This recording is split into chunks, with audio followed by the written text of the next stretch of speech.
Welcome to the Heart of Soul podcast, an exploration of who you are, what you are, and why you are, offering new ways to investigate age-old questions at the heart of you. Hi, it's Joseph, and thanks for listening to the Heart of Soul podcast. Today we tick two more realizations off the list we began in the last episode, that your relationships are not really nourishing you, and that your parenting was far worse than you thought. These realizations are proving to be rich discussion topics filled with rabbit holes galore. My favorite of these is how the existence of a cookie still has the power to collapse the Catholic Church if just one of their leaders could think paradigmatically. Fascinating stuff. Paradigmatic thinking, as we discuss, includes critical thinking, but critical thinking doesn't necessarily include paradigmatic thinking. I mentioned a Christopher Hitchens video in the podcast, by the way, and I included a link to that if you're interested in the show notes. Thanks so much for listening. Greetings and welcome forward, everybody. This is 67, I think. I got the last one wrong. I had to put a little thing in the thing, you know how it works, a little piece of text in it. But I'm pretty sure we're at 67 now. Welcome, Stace. Thanks for being here. You betcha. We're going to talk about our second realization today on the random list of, it's currently 17, there'll probably be more. And that realization is, last time we covered that your unconscious is significantly running your life, which is a big one, maybe the biggest of all of them, which is why it was number one. Yes. But this is also a big one that is a sort of downstream sequelae, I believe is singular. Sequelae, yes. Yes, thank you. That your closest relationships don't actually nourish you. Where should we begin about that? Well, it's certainly a challenging statement for those who would not have heard that before. These realizations, of course, are what we would unfold as you do this work in identity and action, and technically all three hoods, but mostly in personhood. They start to unruffle or unfold that way. So if we say that our closest relationships don't actually nourish us, what we mean in the most meta way of starting the discussion is that your closest relationship, your first closest relationship, never actually nourished you. Mm-hmm. That's with your parents. Oh, I don't remember hearing that connection before. No, I don't think I've heard you say it that way. That makes a lot of sense. I never have. It's like our closest relationships recapitulate the closeness dynamic we had with our parents in our childhood, where we couldn't escape. As adults, of course, we can always leave a close relationship if it gets too problematic, if we choose. But when there's emotional dystrophy imparted by insufficient emotive presence in parents, that's never going to give the child the love food he or she needs to be fulfilled. In that sense, as we recapitulate that as adults with close relationships, that same inadequacy of being fed comes forward because we had to form unconscious defenses against that inadequacy to match our parents' mental first or body first or a will first dynamics that they lost in their childhood, the emotive they lost. So they had to learn how to relate to their parents through mind or will or physicality. So in that sense, until we heal our childhood closeness relationship, our first taste of human relationality, it's the template for every other relationality we ever inhabit downstream, especially the closest. So those defenses against the pain of not being emotionally fed, emotionally fed in childhood will carry over to intimate relationships and close friendships, such that we'll have to deconstruct the defenses that were formed in childhood unconsciously. As adults, maybe we can become more conscious because if we of those defenses, if we deconstruct those, we are technically giving ourselves a second childhood by its work in intimate relationships, which is the most excruciatingly patent dynamic bandwidth to match the childhood woundings. And this is a good example of where mainstream psychology and even mainstream society has often an understanding that we tend to attract partners that are recapitulations of our parents, and down to the kind of love, like, love for me was, I'm not saying me personally. Well, no, actually I am in this case. Okay. I'm going to say love for me was being ignored mostly by my father, and on my mother's side being sort of like someone too close, but also subtly criticizing all the time. And so I've tended to attract mostly women that were like my mother, not like my father. But I was going to say that generally, because that's a common one for people. But we're Sure. conditioned to the very nature of what we're taught love is, which is inevitably not what it is, which is, I don't know if that's on this list of realizations, that love is not what you thought it was, but that should be on here too. I guess we could. Well, I like number 18. That would be a good one. Yeah. I would add. I'll put that in. Yeah. That love's not what you think, and you've thought you've been feeling it, and boy, not nearly as much as you thought you could. Right. So Right. yeah, we grow up inside our conditioning around what love is, and then complain about our partners, but that's the kind of love we unconsciously chose. Yes. And actually need, because what you find is when you get on the other side of that, taking in real love is actually more challenging than dealing with the shitty kind. Yeah, we're like frogs in water, boiling water. You drop a frog in a pot of boiling water, they die instantly. But if you start cold and warm it up gradually, they acclimate, and they don't die when it gets almost to boiling. Until it gets to boiling, they don't suffer.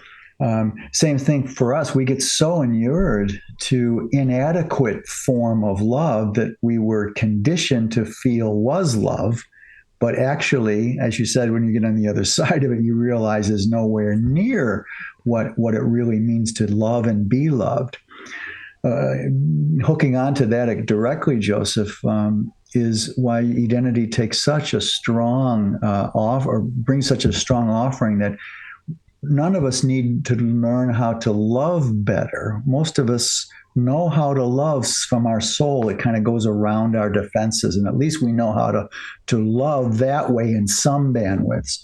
But what's missing is we've never been taught that what we're supposed to, we don't know how to do is let someone love us. Because the defenses that arose because parents couldn't give us that emotionally deep, soulful nourishment bandwidth. The defense keeps us from vulnerabilizing to be loved.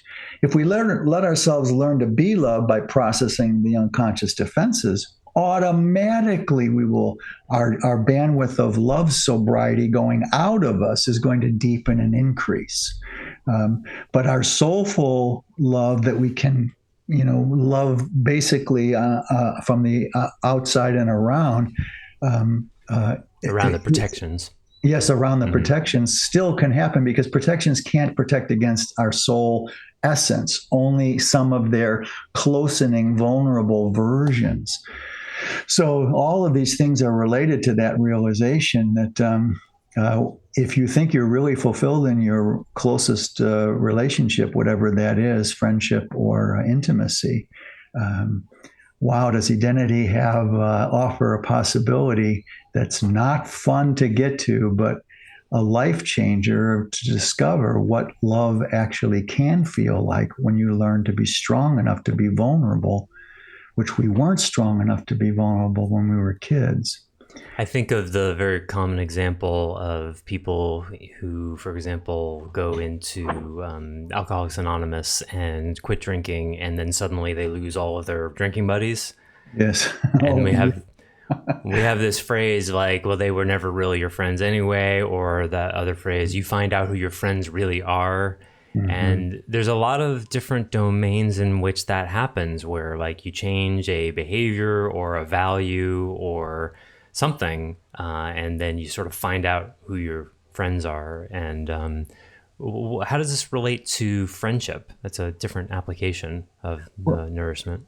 Yeah, most of the time, but not always, there's more co-signing of our junk in intimacy, and a little less co-signing our junk with each other with good friends. In other words, sometimes that added sexuality really closes or really recapitulates all the way the closeness we felt with our parents. The only version of it that gets anywhere near is when we sexualize our connections, hopefully with fourth chakra operating at least somehow, not just second. Second only based sexual relationships aren't really relationships; they're just body relatednesses, and so they don't really count. A lot of people use second chakra driven sexual relatednesses to avoid feeling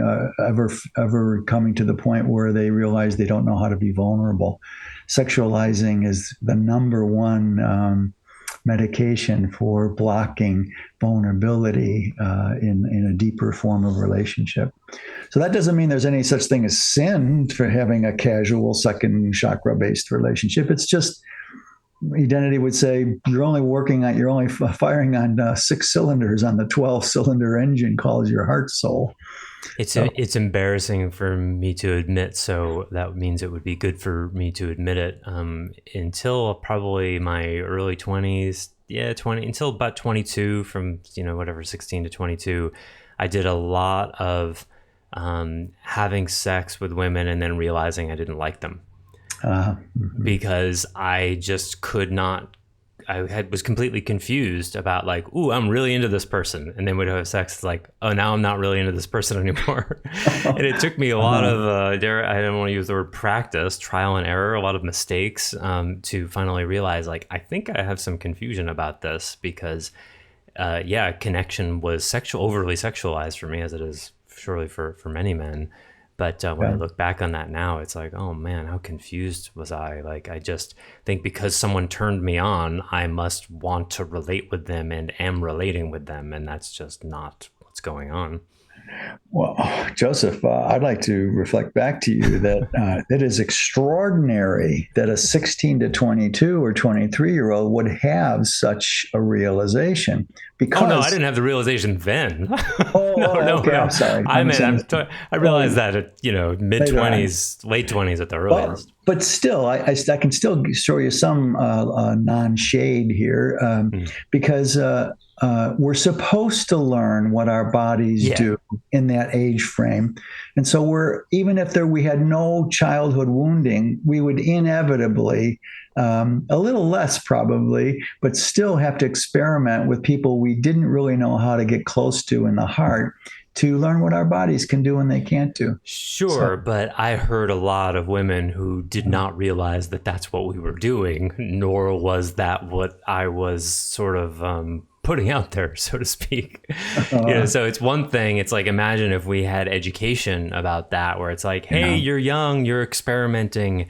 Right. This is what relating is. This is what sexuality is. They're different. You can put them together or not. Yes. See how conscious you can be about doing that. I had no framework. We get no framework whatsoever about that. We could have gotten that in 8th grade health. That would have been a great time. But instead, we're taught 26,000 different ways that we should be abstinent and never use drugs, which nobody listens to. Oh yeah, that works in both domains, doesn't it? What did Nancy Reagan say? Just say no. Just say no. Just control your behavior using language. Yeah, exactly. Using language. Well, I did worse.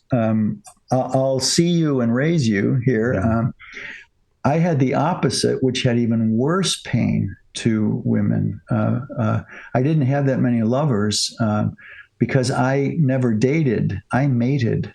I couldn't get close sexually with a woman until I felt something, either spiritually or something in the heart or some combination of. I just couldn't do it. I couldn't get erect unless I felt something.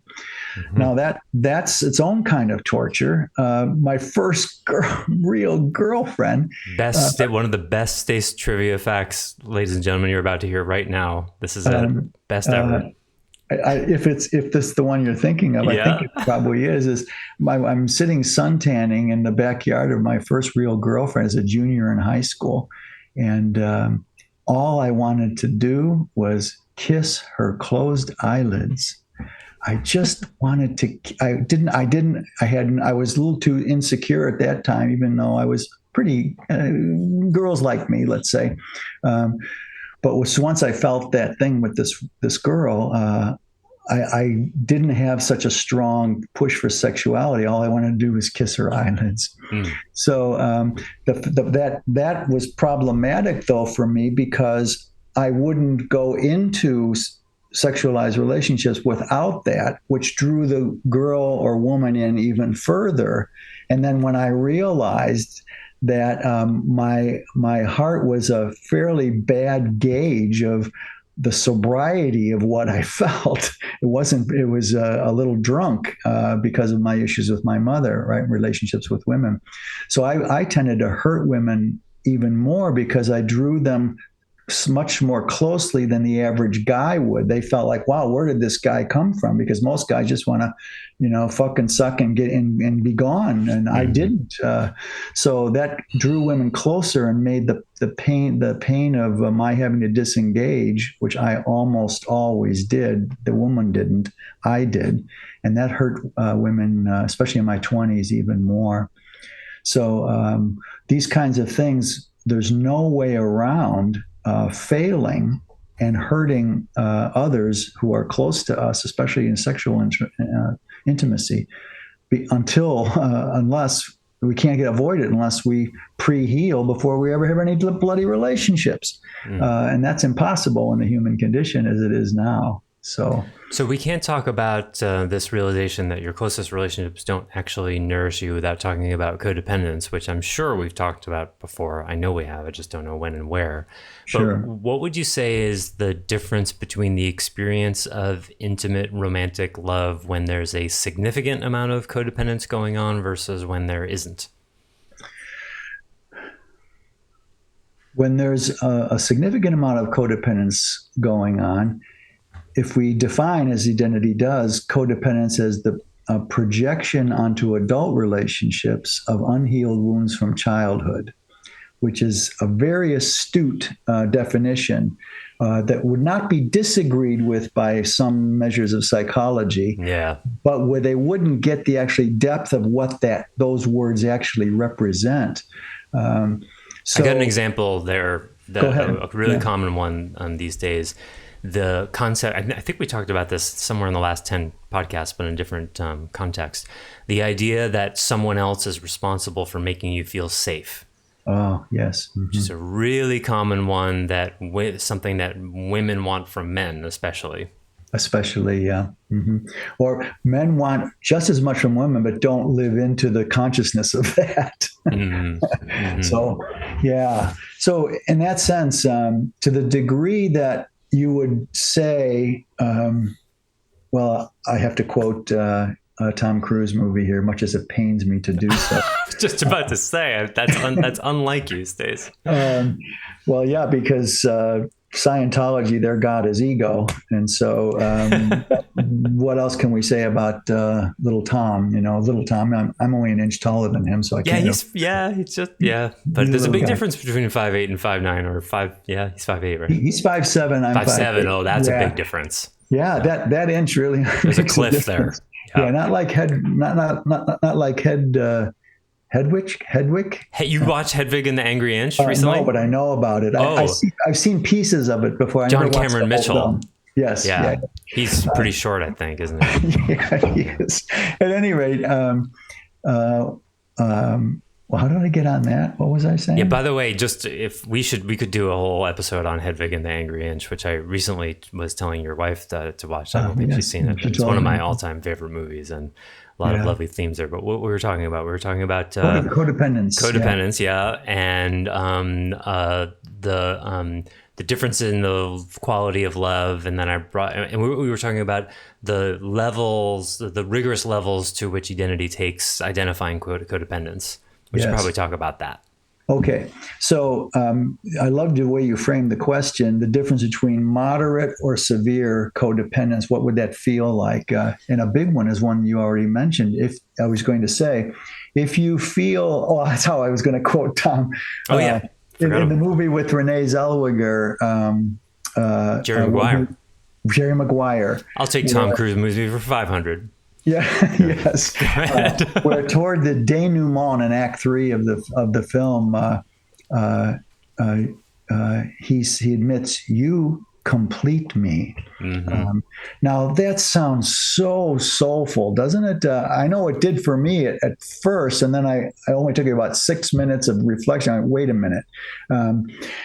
It can mean something. I could use the same words in a really non-codependent relationship. There's a healthy completion, but until you heal away your experience with your first taste of relationality and was so close and binding. When you say "you complete me" without healing that, that is, you make me feel whole. Parenthetically, you make me feel safe and secure and complete and whole and confident, empowered, whatever absolutely. comes from that. Yeah. And that is flagrantly codependent because it's not a partner's job to provide any of that to an adult human being, only to a wounded child who got older. And then we might have add in the distinction there, needing love with a partner versus needing love from a partner. Yes, exactly. And if there's significant upset about those needs not being met, then we would always inquire as to what's really going on here. Especially if the need can't be vulnerably voiced, then it wasn't a need, it was a demand.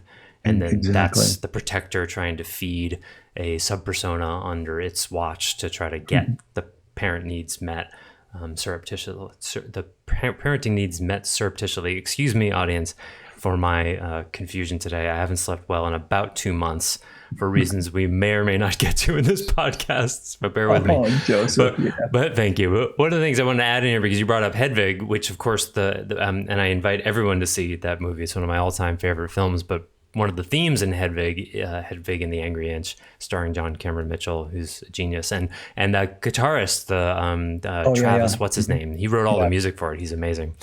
But the whole thing is he's looking for his other half. That's the theme. And there's this whole Platonic, as in the philosopher Plato, there's this mythos brought in, like, were we originally whole souls and then split into two? Because that's how it feels. Yes. Because it feels like we're incomplete and we so desperately need another aspect or another person to complete us. And there's literally in Hedwig a sort of, I don't know Platonic philosophy that well. I studied a bit in college, but I don't think it's an accurate interpretation of Plato. I think it's it's a follower of Platonian who skewed because the Platonic idea is that there's essence in some far off perfect place, and that everything here is a form representation, an imperfect form representation of that pure perfect essence, right? So the philosophy of the film is, what if there was a perfect form of people and there were two people in one, and then the gods got mad and cut us into two, and that's why we're forever, because especially for Enneagram 4s, like Hedwig is, forever searching for our other half to be reunited and create that essential form, recreate that essential form. Absolutely. Which is a philosophy firmly grounded in virulent codependency, identity would say. But beautiful nonetheless. Yes. Well, Romeo and Juliet. Yes. A beautiful story, but I'll withhold until after I see Hedwig fully. But I always said it is the most demonstrably toxic codependent relationship I ever heard in literature or in films. They want to kill each other because they can't live with each other. That is the ultimate codependence for relative to what we're saying. And your language, of course, is exactly what identity offers. We're malconditioned to, well, I need love. I have love for you, and I need love from you. Yes. The two F's, for and from, and that's always codependent. I've not seen an exception yet. I guess there could be, but our terminology to reflect the reality of non-codependence is you don't have love for, or you need love from your partner. You've gotten whole enough in yourself vertically because only a child needs love from.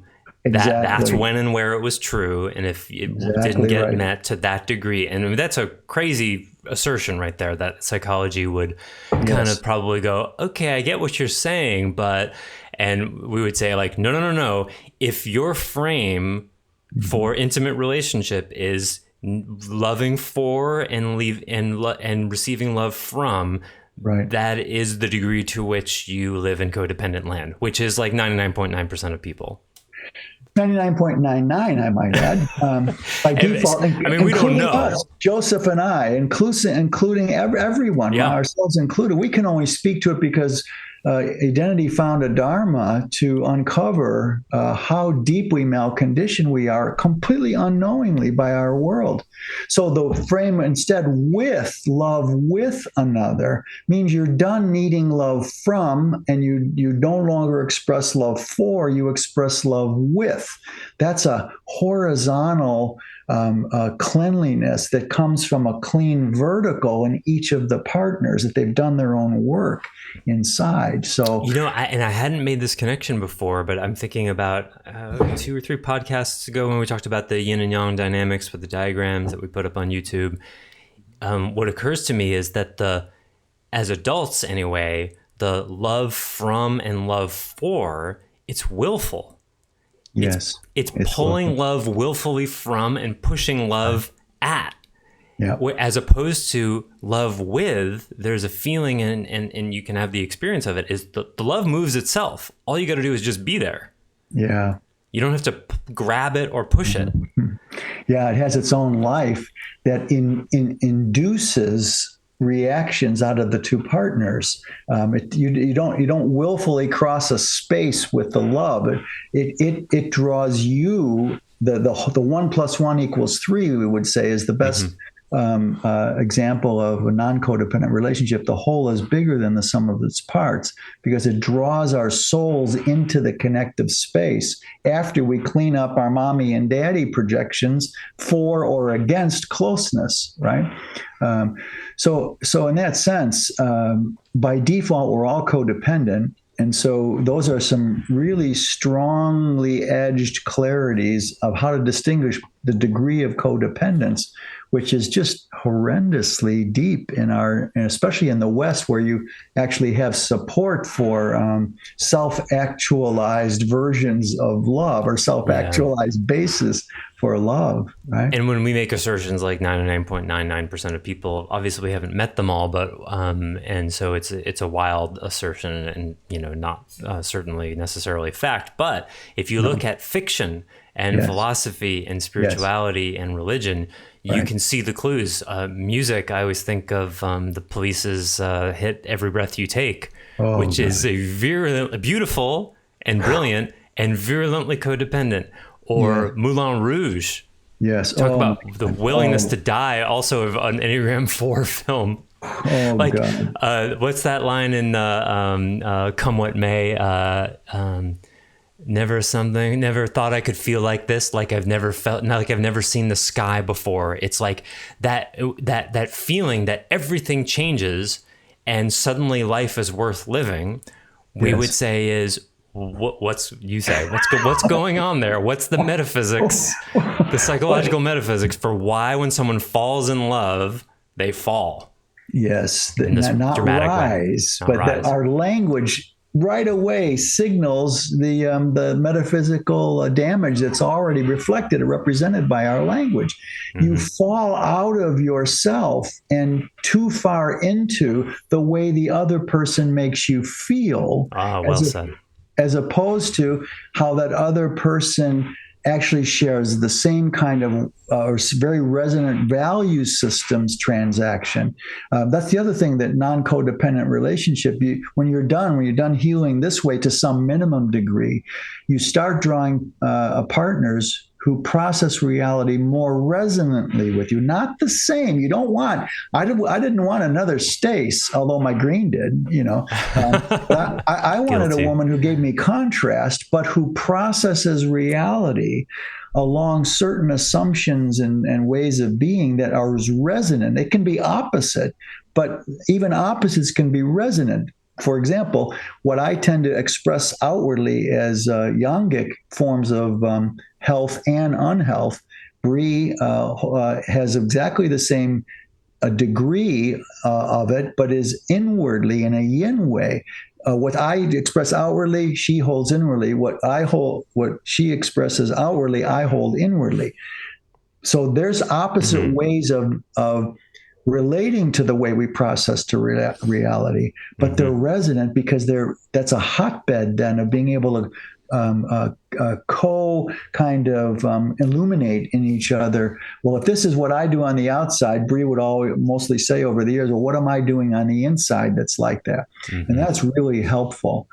So in that sense, we rise to love to create 1 + 1 = 3, as opposed to codependent ways of the equations are either 1 + 1 = 1, 1 + 1 = 0, cue 50-year codependent relationships, marriages, right? Or 1 + 1 = -1, which is when they're constantly fighting, and there's no solution because you've attracted someone who doesn't process reality like you whatsoever. Yeah, right. Which we hold as being, it's those resonant values become a kind of framework for the love to move back and forth. And that's what's always discouraged me when I was younger. I looked philosophically and in the philosophy of psychology, actually, in my 40s, for somewhere that said that values resonation was a key part of or harbinger or imprimatur of healthy relationship. I never found that anywhere. Psychology tends not to go anywhere near value systems because if you try to change a client's value system, you're called a cultist. Yes, right. You can't do that. You have to heal. Oh wait, no, they don't try to do that anyway. You have to treat someone's symptoms by not addressing their values. That makes sense because you can only treat their symptoms if you don't address their values. So where do you think the symptoms come from? Yeah. Our value system is wounded by our insufficiency of getting bandwidth of love we needed as kids. It's templated. It's in there for all of us. And then holds it in. And that holds it in completely. So they can only treat symptoms, and then they think that that's healing. They can't distinguish between symptom treatment and healing because they can't get past the value system issue, right? Yeah, I was talking to a client recently who just did some had a friend who's a gifted somatic psychology practitioner, and called upon him for some help, and I said, so how was it? Kind of biting my tongue a little bit. Like, all right, let him talk, As you can imagine, like, oh, how was it? I'm going to be an open-minded guy here, and let's just hear him out. And he said something like, I got some really good releases, and there was one other thing. My mind is so weak right now. Sorry. Is that I got some really good releases and something else that will come to me in a minute. And I got some practices, and I'll probably be working with this anger issue my entire life. And I went, what gives you the idea you're going to have to work with the anger issue your entire life? Where'd you get that idea? And then we deconstructed that to, that's the premise of the paradigm, because if releases, which is moving energy, not working with the core emotion, if the release of energy doesn't actually get to the root, right? So it doesn't actually work all the way. I'm sure when that first created and the person had the release, they're like, wow, I bet you it'll never come back. And then when a month later, or 3 months later, it came back, they're like, oh, well, now we got to make a practice out of it. Yeah. And, it's like a spiritual practice then. You just keep doing it. And it's like, taking a shower. It's not like once and you're done. Yeah, and so then the paradigm, then there's the value system. The very paradigm, they don't tell you this.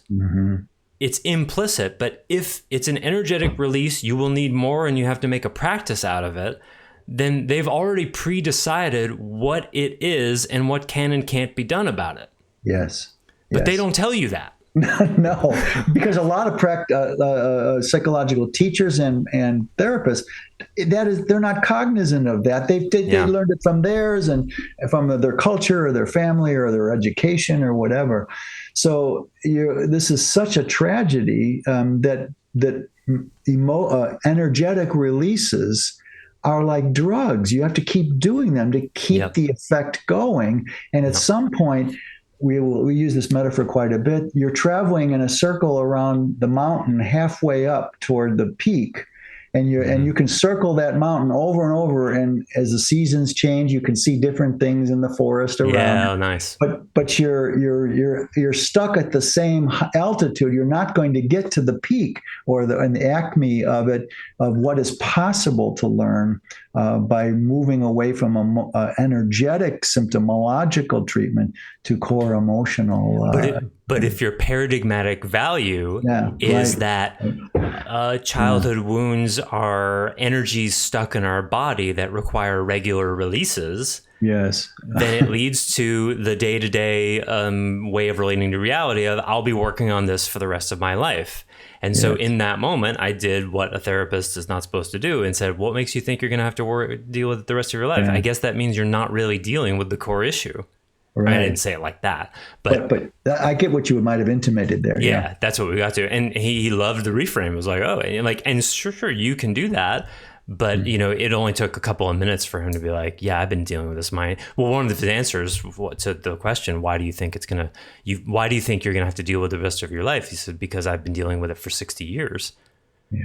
And that's why, it's a reasonable assumption. And because most paradigms will validate it and say, yeah, like AA, one day at a time, got to be totally vigilant every day.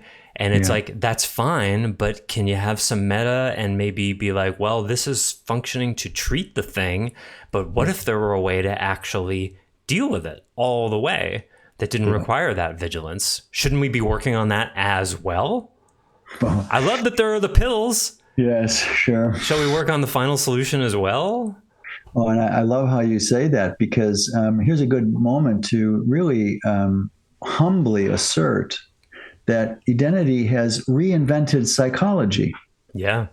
In the same way it's reinvented philosophy, in the same way it's reinvented spirituality, it's reinvented everything. And relaunched metaphysics. And relaunched, which have been dead for like 600 years. Yeah, they used to be out there. And some of the early philosophers, what are the governing dynamics of why we do what we do, feel what we feel, or think what we think? Those were more in the forefront in the great Socrates, all of his questioning. Aristotle, Plato, Renaissance philosophers. Getting to governing dynamics. We say our word for governing dynamics are, what did I just say? Paradigms? Paradigms. Yeah. The value systems, the governing dynamics are the assumptions, the metaphysics. The metaphysics are the governing dynamics for everything that's downline. If the metaphysics are off, if the foundation of a house is not level, the walls and the roof and the windows won't ever fit of the being, you see? So you got to have a metaphysical foundation to make straight walls. But everyone operates at the level of the walls or the ceiling or the windows. Well, why doesn't this door fit to relationality, Yeah, as the hinges. I've been really fascinated with paradigms recently as my new brain cells seem to be waking up to it, or more accurately, aspects of my soul, I guess. But I came across Christopher Hitchens' video today. You must know him. Yeah, I know the name, but I'm not. He was like putting atheism on the map, and had some excoriating rants against Christianity and especially Catholicism. And I saw this video where he just goes through. I would like him. Yeah, I was going to send it to you, but I thought for sure you would know this guy well. You would love it. He just and he was born in the States, but I think raised in Britain, so he's got this very wry wit, and he just tears apart Catholicism.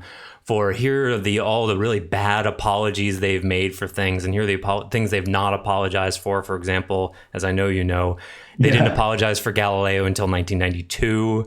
Right. The Crusades, I think, was like 95 or something like that. And one of the quotes from a pope, or not, I don't know if it was the pope or some other bishop or something, it was like, because there's so many things to apologize for through the ages, this is basically paraphrasing, the apologies will have to be summary.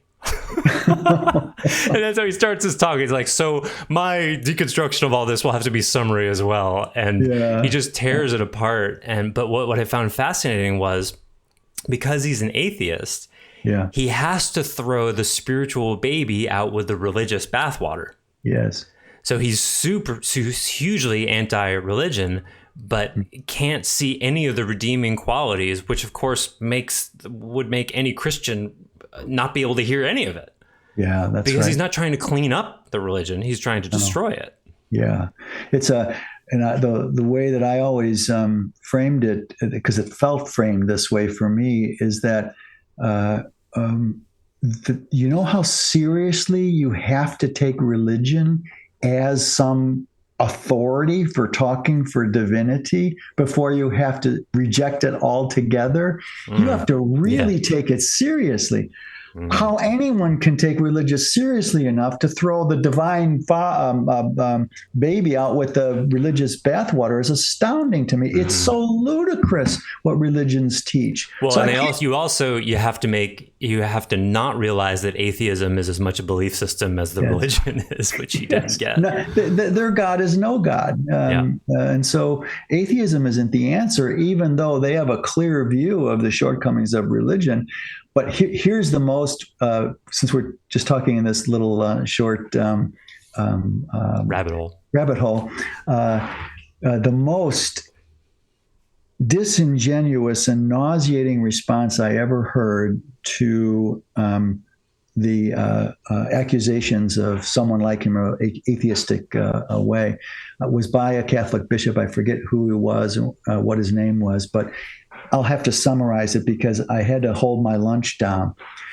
He got this very concerned and very fatherly kind of compassionate look on his face. And he said, well, you know, we're all imperfect. And the church, even though its truths are absolute and God ordained, we human beings are forever flawed. And so we're going to make mistakes as human beings inside the otherwise perfect a picture we hold that God gave us through Jesus. Yeah, so there it is. There was the apologia that appeared to apologize, but was so disingenuous. It never addressed the content of why they burned witches who happened to have third eye more than the men in black who burned them. Any woman that had more consciousness than the men in black had to be killed because they threatened the patriarchal insecurity. Well, and even more to the paradigmatic point, this is what I wanted to assert, how many people like Jordan Peterson and Ben Shapiro and Christopher Hitchens, who's passed now, but these kind of non-religious, non-spiritual, scholarly people, they're great critical thinkers, but not paradigmatic thinkers. And that's what really pains me, because they're neighbors. Yes, they're neighbors, right. And you can be a great critical thinker and not think paradigmatically, because if Christopher Hitchens had been thinking paradigmatically, then in this talk, he would say exactly where you just brought it to, which is you had to treat women this way. You had to treat Jews this way. You had to, it's not that you're hiring a queer priest, it's that your paradigm produces sexual deviance by repressing something natural. All of what you've done is the natural, logical conclusion of your paradigmatic assumptions. And it makes me crazy that this way of thinking is not understood in the world. It's just what happens. And it's all data that they could use to go, I think some of our assumptions are wrong. And scientists do this every day. But no, you can't apply that to value systems. You can't apply the scientific method to value systems because we can't talk about those. Those are taboo. They're none of your business. That is that beautiful way you say that. A paradigmatic thinker always has critical thinking, but a critical thinker doesn't necessarily is a paradigmatic thinker. And that's exactly right. Identity has a benchmark to measure the sobriety of moral systems, for example. Morality itself, which is upstream. Well, you can't challenge people's morals and values, though. That's like a cult would do that. Well, yeah. Well, we must be an anti-cult then, because we challenge unsober moral systems that have come out of religion.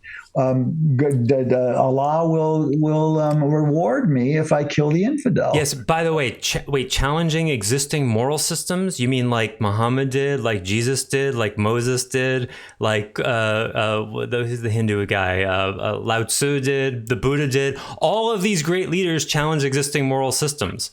But if you do it and it's not really popular, then it's a cult. Yes, nicely put. So identity is proud to stand on the same stage to challenge the value systems of our morality, our moral codes. And so in that sense, if you think paradigmatically, instead of just critically thinking, an atheist would go, well, I can't say there isn't a God, but it certainly isn't the God that the religions represent. That would be thinking paradigmatically. There would be a curiosity, not an absolutism. Yeah. Look, an atheist is just as absolutist as the Catholic, who has no negotiability about the fact that God said this and Jesus had his spermless birth. Because without absolutism, there's no holy wars, there's no inquisition, there's no witch burning. You have to have absolutism to do any of that. It's paradigmatically driven. There would be no patriarchy without absolutism. So all the problems of religions all the problems of paradigms are not caused by the content of the paradigm downline. It's the absolutism that makes their paradigm sacrosanct and that cannot be challenged. That is the problem, not that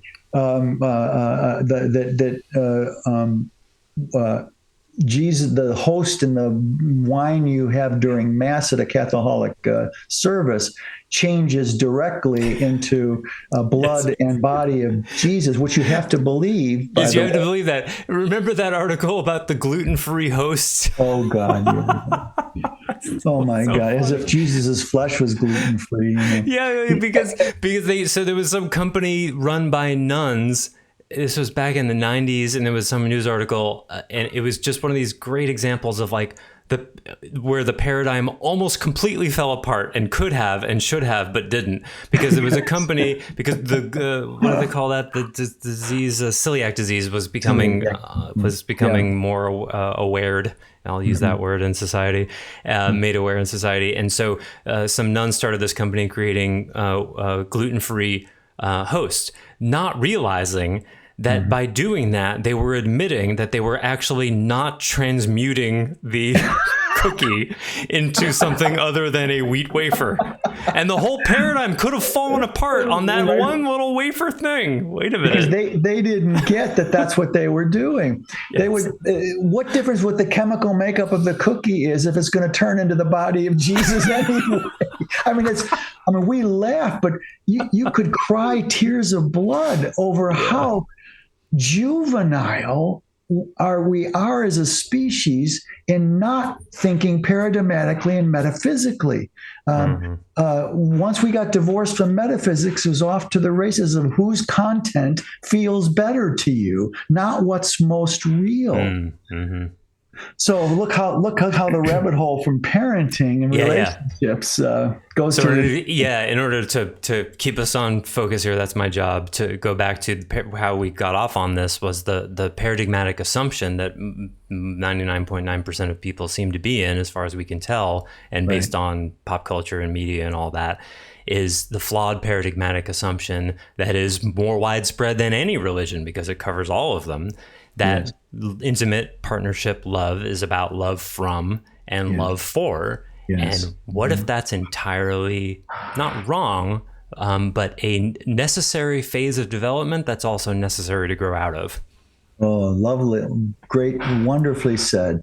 Yeah, it's when they make it the end all be all instead of a developmental phase, then it closes down further inquiry about the metaphysics of what's the metric that measures the sobriety of their metaphysics. You got to go deeper in to get to that, and they don't when they close it down with that. When they think that's the end game instead of a phasic developmental stage. So in this way, intimate relationships are where it's a good example of, I always forget who first coined this. It came out in computer programming, of course, is rubbish in, rubbish out. Mm-hmm. If your metaphysics are rubbish, all the downline expressions of the truths of your paradigm are going to be rubbished. It's not about being 100% wrong. It's about being virtually always incomplete. And so it's the one thing that I can agree with Catholics is that there is a God, but not the God that the Pope talks about or your religion talks about. So it's incomplete. And as you said so beautifully, religion in its best possible light is an honoring of people's sense somewhere of the sacredness of something greater than ourselves. I love that religion pioneered and baked and incubated that sacred kind of feeling. But when they did from wrong assumptions based in tribal metaphysics, the sins of the father, the parents, are inherited by the children. That's a tribal, pre-psychological assumption of a tribal paradigm that is its source for the Adam and Eve original sin thing. All of humanity inherited their sin. That's tribal. That just before they even committed the sins. I'm really curious how that works. Yeah, that's amazing. That's another whole wonderful topic. That's like a prepaid phone card. Whatever call you make, it's already paid for. It's already. Well, in this case, unpaid for. Do they still have such a thing? Prepaid phone cards? Yeah, unpaid for. Unpaid for. And the only solution is to altruize your way to redemption, right? Yes, and then you get the card, right? Yes. But not until you die, actually. All right. Yeah. But there's one other rabbit hole that I think we have to cover for this second realization that you get an identity about that your relationships don't really nourish you. There's a side rabbit hole here that I think will go right into the third one if we get to it today, but probably won't till next time. And that is that the orientation, which we all know well in all of our lives, the phrase, "you made me feel blank," is somehow an accurate representation of how human consciousness works. Identity steps in here, especially in intimate relationships. Well, you made me feel devalued because you were unfaithful in our exclusive relationship and slept with someone else. You made me feel invalidated and unworth in myself. You made me feel that. And of course, identity's sobriety, which is extreme in this domain, would say nobody makes you feel anything that you don't already unconsciously feel.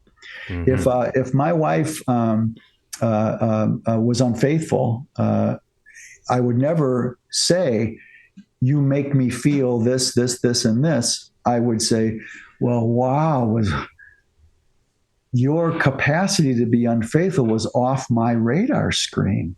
I would take it back to myself. What did I miss? It's like someone saying, if someone punches you in the mouth and you go, "Oh, you hurt me, you hurt my jaw," instead of, "Why didn't I see that punch coming?" You made me feel. If someone called me online or elsewhere a patriarchal child molester, for example, the shoe wouldn't fit, so I wouldn't be insulted by that. I'm a moderator on the Nextdoor in here. I'm actually I created the founding guy and the moderator of it, and yeah, it's like herding cats. And recently, I had to text someone about being inappropriate, and they texted. I said, "Please be respectful. That's one of the rules here." And here's this comment you made. His response was, "You are a communist pussy." That was what he wrote. And I said, "Thanks for confirming your issue. I'll be forwarding this to Nextdoor corporate." Yes. And he probably was suspended. But I was like, well, I'm not communist, and I really think I'm above average and courageous. So it didn't hurt. I found it it pinched a little bit, but not very much. And when you get to, I'm just getting there myself after 35, 40 years of trying to work on my bloody self. I should get to some conclusions. The other shore, at least get my feet wet on the sand of the other shore, is that when you get to a certain point, all you feel is sorrow for the projector. there. So if someone called me a patriarch or a child molester, I go, wow, you must really have unhealed authority issues. I wouldn't say that to them, but I would feel that they would project that on me, that I triggered something in them that brought out they already felt like their parents were a child molester, or some authority was a child molester. So identity would say, especially in an intimate relationship, that anytime you say, you make me feel negative emotion, parenthetically, you already feel that in unconscious, or you wouldn't be hurt by it or judgmentally outraged or resentful about it. You just go, wow, the shoe doesn't fit. I'm not wearing that. Whereas if someone called me, you've had a really hard time learning how to be with people your whole life. Maybe there's a piece of it's happening right this moment with me. I would go, that's certainly possible. I can't abide, as you said, we got to work on it for the rest of our life. But I will work on that until it's healed, and I expect it to be healed in this lifetime. So I wouldn't say I have to always, find my releases about it. But on one end, there's the nobody can make you feel anything, and on the other end, well, how do I say this? Let me go back. In NLP, neuro-linguistic programming, they would agree. Yes. Nobody can make you feel anything. You can create your own reality with your, wait for it, mind. And so you can use your conscious mind to create your experience however you want. And you have no responsibility for how you, quote, make other people feel, because you don't make anyone feel that way. But from what I've experienced with NLP people directly is they don't take any responsibility for it, and they also don't care. Yes. And that's where identity differs. So we say, no, you're not responsible for how you make someone feel, but it's important to add here that you ought to be responsive. It should matter to you that you had that impact, or that impact had happened. And that's the distinction. I was so glad you brought that, Joseph. That distinction is big enough to drive a paradigm through. Yeah, it's really different. It sounds like a minor adjustment, but it's a whole other worldview, because what's behind that, I'm not responsible for how you hear what I just said, but I am responsive for my impact on you. How did you hear what I said? How did it make you feel, and what you heard? Let me see if I can help clear this up. I can maybe see how you heard da da da da da da da. Is that what you heard? See, there I'm caring about my impact. I'm responsive, just not responsible. And that's where one of my favorite identity definitions for relationality shows up. It's two or more people negotiating reality. And then the conversation can be like, oh, how did that land for you? I didn't mean it that way, or I didn't realize it had that edge on it. You can tell me the impact that it had, and we can talk about it, and maybe it brought up some childhood stuff, etc. And these days, on a unfortunately daily basis, I'm feeling some hurt experiences with my lady, and I will sometimes just say, ouch. And at the moment right now, most of the time, she keeps at it. So I'm left with I can't get any justice, and it doesn't relent. So I can't get any justice right now because she's not that curious about her impact on me. So all I'm left with is looking at why it hurts me so much, my side of it, what I can learn from. Because it does, as we talked about all the way back in the beginning of this conversation, there is a frequency of love that is a lot like how my mother loved me. Where it's really good and then suddenly bad. It's really good and then suddenly bad. And it feels, I could say it feels manipulative. That's not really a feeling. I feel manipulated. That's not really a feeling either. I feel trapped. That's on the way. There you go. Mm-hmm. And that's how I felt as a kid. And then that's between me and me. And then hopefully that matters to my beloved enough that at some point she's just curious to look at her contribution to that. Sure. But I don't, I almost can't even get the words out of my mouth. But I don't need her to. About 55% of me, 60% of me can say that. Sure. I certainly won't demand, but sometimes part of me does. It's really difficult to embody this. It's way easier. as in contrast, way easier to embody. I have no responsibility whatsoever or responsibility for how you feel. That is all you. We're all in bubbles. And what's that? Oh, the Four Agreements guy. You know that guy? God, yes. No, don't. Let's not go there. Everybody's in their own dream though, Stace. You can't make anyone feel anything because we're all in our own dream. We're all in our own movie, man. And everybody's just having their own experience, and there's no real relating happening. It's all like your own movie. That's that paradigm. Wow, man. That's just so in the groove of truth, dude. Or the modern version, simulation. Right? Yes. Okay. Sorry, I'll shut up and let you talk. No.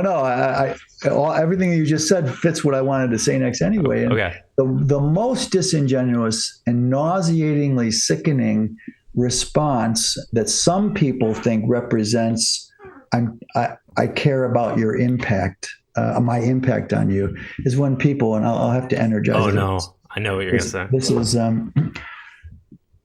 well, I'm sorry you feel that way. I knew it. Oh, God, I hate that phrase. I'm sorry that I made you feel that way. No. I'm sorry if I made you feel that way. Yes, that's the conditional if. I'm sorry if I made you feel that. And that's translated, you warped everything. You're 100% wrong, and you're projecting on me 100%. And yet they think they get away with, I'm sensitive to the impact I have on this person. And this is as widespread as like in a customer service script. I'm sorry if there was any inconvenience. I just spent 2 minutes telling you what the inconvenience was. Why are you using the word if? There's no if. There's evidence, there's data, there's action. It happened. Don't if me. Yeah. For fuck's sake. I want to. I've never worn a T-shirt that had a message on it my whole life, even as a teenager. But don't if me. That's I just made that up. Oh God, Joseph, don't if me. That is. I've literally said that. It comes too much from my own judgment, so it's never really landed. I mean, a couple of times I was like, you know what? When you use the word if like that, it kind of gives me the feeling that I'm not listened to and that all the pain I just expressed didn't really land. They don't know what to do with that usually, but I tried. Wow, a lot of domain real estate we covered today. Yeah, customer service emanating out of how closest relationships don't really nourish us, vis-a-vis the fact that our first close relationship didn't nourish us. And we're doomed to that cycle till we vertically heal, which identity, with its premise of we feel, therefore we are, changes the playing field for every domain of human activity. Every domain, it has some seminal shift. It's seismic. Identity is seismic in challenging the paradigmatic worldviews that are out there. There's half a dozen or so we could name sometime soon, the 5 or 6 main worldviews out there, and how identity seismically cleaves off away from anything like that. Mm-hmm. But in that sense, it leads directly to number 3, which we can only headline a bit today here, mm-hmm. that your parents did a far worse job than you thought, which mm-hmm. is exactly what we've been saying so far. But what's important here, the first thing that triggers people with this one, which I love that you brought that in those words, is that we're blaming parents. Mm-hmm. And we're not. And this is a very specific thing that's so important. We're blaming parenting paradigms. Well, I'm changing the wording right now. I'm changing the wording right now to that your parenting was far worse than you thought. Yes. So it's a little less blamey. Then people, we don't have to make this initial distinction, because parents did the best they could. They got conditioned by their parents who never met their emoto-soulful needs, and their parents. There's no blame of parents. They love us in spite of all of their flaws. We're not blaming the parents, but we are holding them responsible, or we say they should hold themselves responsible for for the mistakes they did do, not to excoriate and beat themselves, but to acknowledge. Think of it, Joseph, how many grown adult children all they would need to heal up ruptures with parents as adults is to hear a parent from their heart say, man, I messed up in that way. Yeah. Well, as a downstream expression of this, a few different times I've said directly to my parents, I don't need you to have done anything different. Right. I just want to be able to, as an adult, talk about occasionally what was missing. Yes. Exactly. They can't do it. No. I have met I would say, sometimes I'll think about it, and I literally affected one way or the other about 1,000 to 1,500 people in my long life. It's about right. And I've only met one or two examples of adult parents who have ever could do that. Yeah, it happens. It's not. It's probably 1 to 5%. 1 to 5%. It's not rocket science. If you frame it that way, that I don't need anything to have been different, just the impact of what was missing on me. Can you at least see that? I'm not blaming you. Yeah. When I had my conversation with my parents where I confronted them about lying to me about being sperm donor conceived, right. And I started to tell them some of the impact it had on me, and they started to get defensive and argumentative, and I said, no, stop. That you did it is okay. That you decided not to tell me, that was the psychological teaching at the time, that was okay. Invalidating what I tell you my experience was of it now, you can't do that. No. Yeah. And they still couldn't get that. No. They couldn't do it. They're so invested, and always, if you scratch it a little, defend and explain is the standard response. Instead of, wait, feel for a moment the impact on your child. That's all. And if they could just say, wow, that must have really fucking hurt.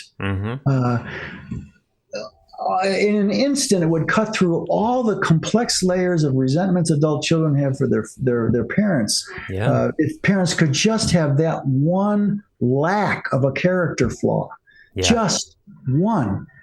We did the best, and obviously it wasn't enough, and it hurt you in that way. And I could get it. I get what you're saying. Yeah. I can't disagree.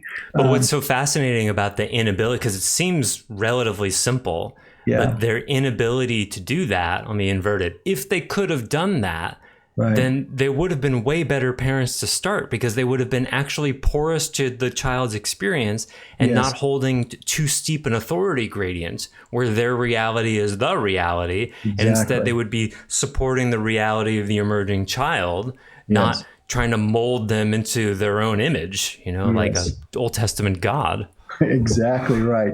And that shows that they didn't have that porosity. It means they didn't get that kind of parental porosity either. So there's no one to blame in terms of individual parent. What we're confronting is the worldwide cult of family values that is based in parenting techniques and parenting guidance that has nothing to do with what children actually need. And this thing that you're parenting, the parenting you experienced was a far worse version of it than you can imagine, is all because parents process reality energetically, mentally, willfully, or mindfully, not emotively. You can't blame them for that. There's never been a parenting paradigm that said it has all based on emotivity. You can't blame them. And he said, get the impact on us, mom and dad. Get the impact. The only time I got close with my mother before she passed, in confronting her in this way of what the impact of her on me, she went right to core unworth. For 14 or 15 minutes, the first experience in my life, I am shit. I am no good. Oh, wow. That showed, and it was heart opening for me. I didn't caretake in that moment. My realization was that's how close to the surface she was to have core unworth driving all of the compensations of brutality and cruelty that I, as oldest, got. You often hear in psychology, we'll even admit that we had 4 kids in our family. All 4 kids got different childhoods. Yeah. We never I don't have the same parenting experience as my three younger siblings. I was the oldest. I got the best and the worst of it. The oldest almost always does. They learned a little bit along the way. So I'm not I don't criticize my other siblings' view of my parents, but they often criticize mine, which limits my values resonation with my siblings, or has in the past anyway. So in this way, when we say the parenting you experienced was far worse than you can imagine, we mean it left you starving, because a parent would have to have already become emotively self-authenticated, not self-realized, not actualized, emotively self-authenticated to have given you the emotive soulful food you needed as a child. So we're not blaming any parents, and that's why generation after generation after generation, we keep producing insecure people who grow up to be parents to continue providing the non-emotional virus of insufficiency and inadequacy to their children. And here's an example where we challenge value systems again, because most of the time, especially when children have normal looking or above average normal looking childhoods, you run into people defending their parents quite a bit. Their protectors defend their parents. Yes, right. And you were trying to get to what was lacking, not that there wasn't anything good about it. No, but the protectors and people will often you try to get to what was lacking, and they keep wanting to focus on what was good about it, which is proof that they can't look at all of it. Yes. There's a codependent relationship there often with the parents, where the child and the parent have this agreement of like, yeah, sure, everything went pretty well, when actually at the level of the unconscious emotion, it didn't at all, and nobody wants to look at that. And this is really important to say, and to hook onto that, was beautifully said, Joseph, is that if an adult child is constantly in conflict with their parents, if they're still in their lives, that's just as codependent as folding under what mommy and daddy still want of the child, because fighting something means you're already a victim, and you're tied to them by fighting them just as much as you are by obeying them or giving in to them. It's always a question for me. I used to say in the earlier times, I think even before I met you, that any adult past the age of 27, I would say 30 now, because we've infantilized generation after generation in the West anyway. By the time of 30, if you still need mommy and daddy in your life, which you do, even if you don't realize you do, if you have daily or weekly conversations with them, you're hooked still. You haven't self-actualized, much less self-authenticated. So why would anyone have their parents in their life in any important way after the age of 30? Unless you have resonant values. For sure. Which is usually not the case. And we would say, and have been able to talk about what was lacking in at least a mental and energetic way. Yes. And that there was a communicational possibility that they could say, get their impact on that. Then you have even if there's conflict, you have a relationship in progress of being cleaned up. But so often people would say, well, I don't need my parents, and I fight with them all the time. It's like, and around the holidays every year, around Thanksgiving and Christmas and Easter too, somewhat, you start seeing all the communication on the airwaves and social media about and jokes and commercials about oh yeah, time to spend another time around the Thanksgiving table and try to avoid the fights. It's like, well, then if that's the case, why are you going? Yes. Right. Why are you going? Well, we have to make sure we don't talk about Trump because of Uncle so-and-so. And it's like, yeah, you guys don't have resonant value systems. So all you can do is talk about cats, dogs, and the weather, because otherwise you'll get into a big fight. How nourishing is that actually for you? Exactly right. Oh, did I talk about this before? I think I talked about this before, but this is a good place to add in again, this idea of, well, my parents, I know they love me. When people say, I know they love me, Right. And we talked about this before, but it's relevant to this. It's Sure. You only would say that you know if you're not actually feeling it. Yes. Right. And that's the degree to which you didn't get the love that you needed. It's supposed to be as unmistakable as the noonday sun in the Saharan desert. You don't have to know that. No, that's a head thing. Knowing is a head thing. Oh, what I meant, I feel it. Yeah. Then you wouldn't have said, I know. Oh, Yeah. now you're being semantic. Right. No, we're being resonant from inside to outside here. Yeah, it's almost never semantics. No, but that's the easy place to go, especially for NLPers, right? Yeah, right. But what's important here, I'd like to kind of move to close here for today, and that is that even though, and this is really important point, with a couple of different dimensions to it, that even though we would say the only real cult in the world is the family cult, because it's the one children can't get away from it. If you're an adult and you're what they call a cult and you are free to leave, they don't bomb, they don't have you under lock and key or lock you in an apartment like the Nexum. And in Scientology. But even in those cases, you chose the paradigm to begin with as an adult, right, and found yourself locked up. You still had choices that got you there. Exactly. So in that sense, when we call the only real family as a cult, the only real cult is a family, is because kids can't choose out of it. They can't. Oh, but the adults can't because they got brainwashed. Substitute emotionally undernourished for brainwashed. And that's Identity's picture of why they don't recognize up front. And then codependently hooked. Emotively undernourished as children and then codependently hooked as adults. That's what brainwashing actually is. Exactly right, which cult programmers just don't get.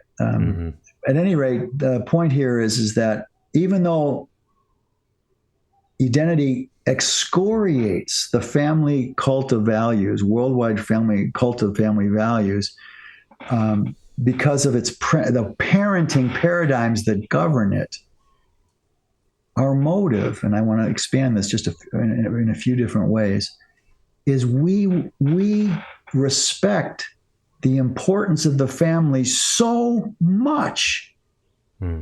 We want to change what makes it so insufficient for children. We believe in the family so much. We're not anarchists. We're not that way. We believe in the family so much. We gently and passionately both want to change the premises of parenting paradigms, not technically change parents or blame parents. So in that sense, Identity for me as the inceptor, and I think I'd like to talk about this at some point also, as a paradigm inceptor. I've never met another paradigm inceptor in my life. And that's caused me a lot of insanity.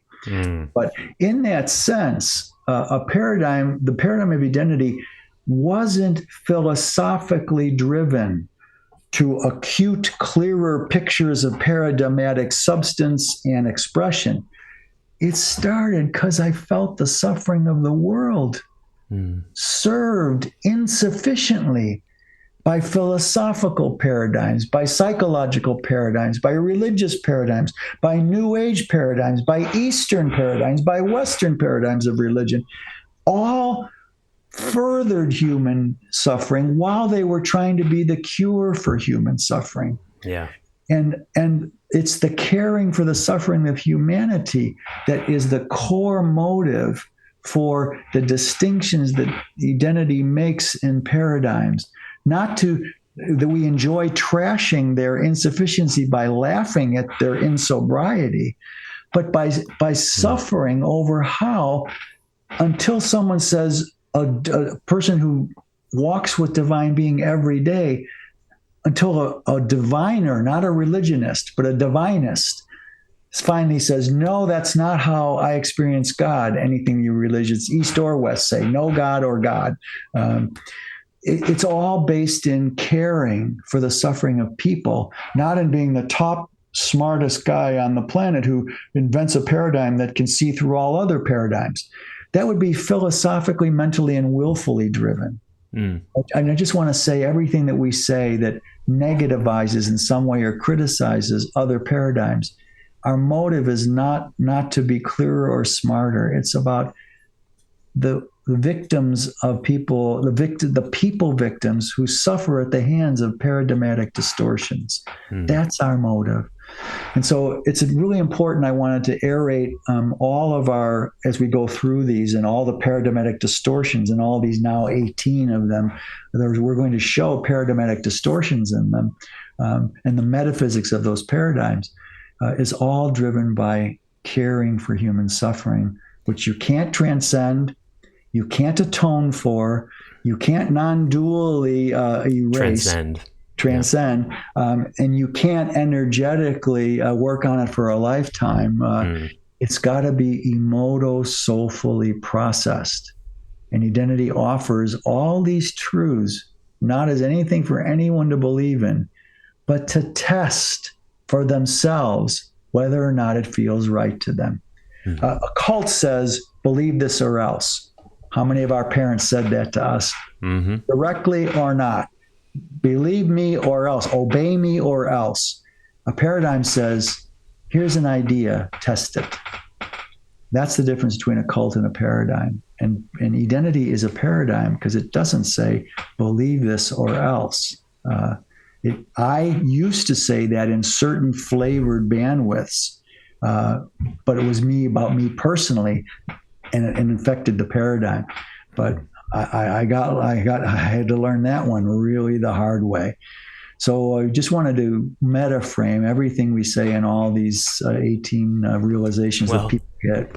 Yeah, and there's a sort of part of the hidden gift of identity because it really is, I think I can say this as a student of philosophy and spirituality, it is the most comprehensive paradigm that has ever existed in the history of consciousness.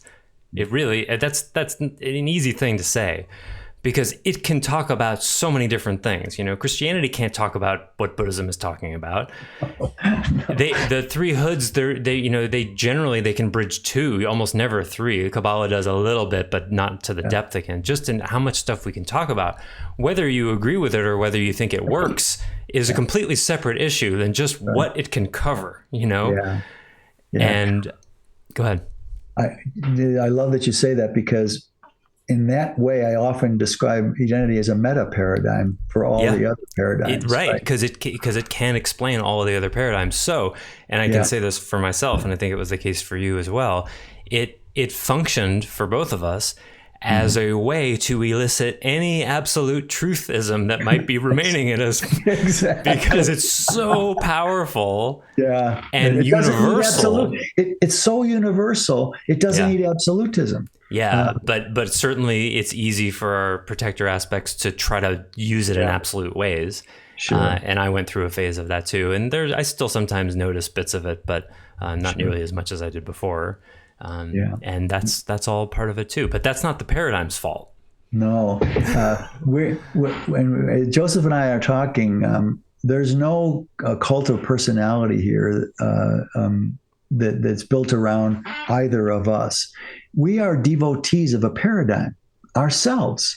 And we're constantly testing the paradigm for sobriety, looking whether you're conscious of it or not. I know you do this out of your soul integrity. You would always recognize an inconsistency, and you have done that dozens of times, and ask me about it. And that is what we say to everyone. Be curious. Don't take what we're saying. Don't believe it. Test it and ask questions.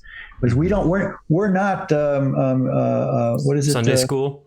I was going to say the ones that go around with the Bibles and Jehovah's Witnesses. Yeah, we're not trying to proselytize. We're not trying to get believers. We're not trying to get members. We're trying to introduce the world to a whole new way of looking at everything. And so it's too big. It doesn't need absolutism. It just needs interest and curiosity. Yeah, if all identity did was bring paradigmatic thinking to a small percentage of the world, I would be overjoyed for that. Even if they didn't do a single session with a facilitator, did no emotional work whatsoever, just in the mind, just to be able to think paradigmatically in the mind would transform the world. It would, and if that's why I never had the illusion that can be a delusion for narcissistic leaders, that this was going to change the world. I think it has the power to change the world in the generations to come. Yeah. But not in this one. And that's a beautiful way of saying it. If that one thing happened, that people, a certain percentage of the world, leadership perhaps of the world, leaders were able to start thinking paradigmatically, they would start deconstructing their own paradigmatic distortions and begin to change and make a new world.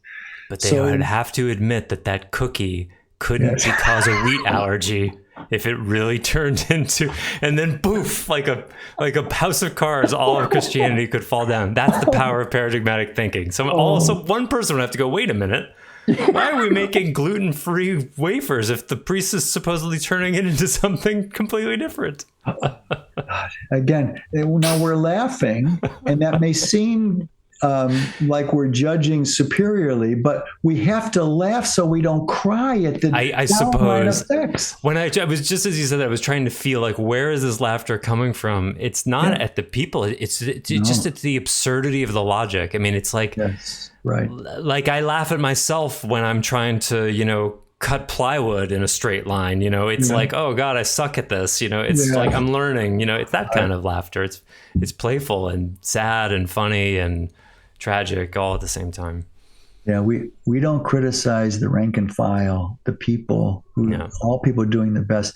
Our criticisms are for the paradigms that govern this world, that without exception, none are based on we feel, therefore we are. And so that's what changes the ball game and makes for all these 18 realizations that we go through when you get into this paradigm. So just wanted to course correct a little and reestablish the foundational premises of why this paradigm was developed in the first place. And, it's still on my mind that like maybe one day I won't laugh about these kinds of things and I'll only cry. Maybe it's a medication stopping me from feeling the sorrow of the world. I don't know. It's every time we do these podcasts, because Stace and I love to laugh about paradigmatic absurdity, there's always in the back of my mind, like, are you laughing? Is that not okay? And so I'm still feeling into that all the time. Oh, it's so good that I love that you have the integrity to self-reveal that. I have a slightly different, but it's the exact same thing. I do cry in sorrow often, 4 or 5 times a month, at the repercussions of distortive paradigms on the suffering of people. And so I can I merit myself a little to be able to laugh because I do cry. So that's a sobering question to ask yourself, and it's the right one. And I know you, and I know that you suffer. I definitely do. I think I could feel more sorrow about it for sure. I wouldn't say I'm feeling all of it, so there's more there. Me too. I could say maybe I feel half or 60% of what I could. And expressing sorrow in a podcast is probably less fun for listeners than laughing. So there's that. I am an entertainer somewhere in at heart, so there's that as well. That's a good troop in service, right? We both like to be on stage. We do. Yeah. But there's a reason for that, because that was what we signed up to be this lifetime. And when you said that, something in me said, "Oh fuck, yeah." So, but we like to do it in less risky ways than the way we're heading toward, right? You know what kind of humility it takes to say this is a meta paradigm that could change the world in future generations? That's either megalomania, utterly delusional, or ask some questions and see if what's true. And sometimes I know I'm holding it at least pretty cleanly, because I'll be teaching a group and they'll be in the voice back in my mind. I'll start to go into some territory I've not risked before. And the voice is like, I can't believe you're trying to say this stuff right now. I can't believe people are nodding. Are you kidding me? They should be walking off and outraged. They should be swearing at you. You're tearing down their paradigms. And no, I'm just trying to talk about how it looks to me with a lot of love. And thank God they're not freaking out. It's terrifying sometimes.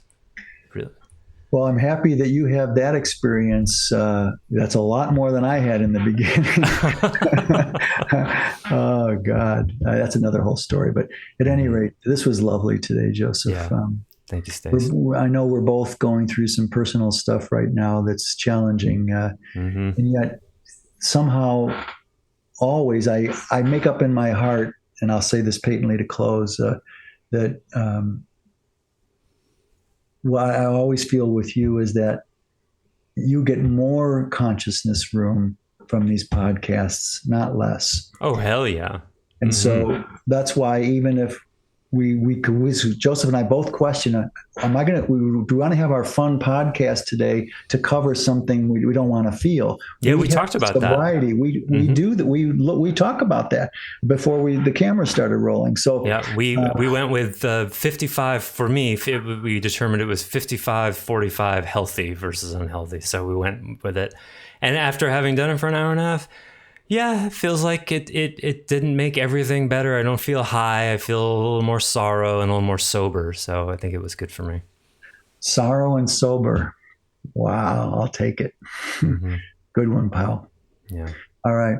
Thank you, Stace. Thank you, listeners. Tune in next time. We'll be talking about that you're missing out on the vast majority of reality on emotional and spiritual levels. At least we think that's what we're going to talk about. We'll see. We'll start with it. That's for sure. Yeah. All right. Thanks. Bye for now. Thanks for listening to the Heart of Soul podcast. To learn more about Stace Barron and Identity, please visit identity.org. To learn more about Joseph Shapiro, visit clearandopen.com. Until next time, we wish you well on your journey.